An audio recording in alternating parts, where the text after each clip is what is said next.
টাঙ্গাইল শহরের আকুরটাকুরপাড়া এলাকায় নকল ওষুধ বিক্রির দায়ে লাজ ফার্মাকে 2 লাখ টাকা জরিমানা করেছে ভোক্তা অধিদপ্তর।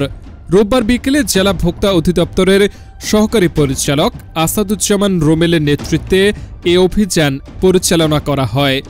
ভোক্তা অধিদপ্তর জানায়, স্থানীয় বাসিন্দা শফিকুল ইসলাম গত বৃহস্পতিবার রাতে নকল ওষুধ বিক্রির অভিযোগ করেন। অভিযোগ পাওয়ার পরেই ওই দিন রাতে লাজ ফার্মায় অভিযান চালিয়ে সন্দেহজনক বেশ কিছু ঔষধ জব্দ করা হয়। পরবর্তীতে তদন্ত শেষে ওষুধগুলো নকল প্রমাণিত হলে ভোক্তা অধিদপ্তর আইন অনুযায়ী প্রতিষ্ঠানটিকে 2 লাখ টাকা জরিমানা করা হয়। স্থানীয়দের অভিযোগ, বাজারে ভেজাল ও অনিয়মিত ওষুধ বিক্রি বেড়ে যাওয়ায় সাধারণ মানুষ প্রতিনিয়ত ঝুঁকিতে পড়ছেন।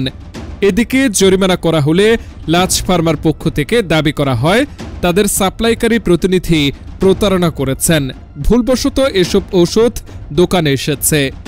ভোক্তা অধিদপ্তরের সহকারী পরিচালক আসাদুজ্জামান রুমেল বলেন, জনস্বাস্থ্যের সঙ্গে সরাসরি সম্পৃক্ত হওয়ায় নকল ওষুধের বিষয়ে কোনো ছাড় দেওয়া হবে না।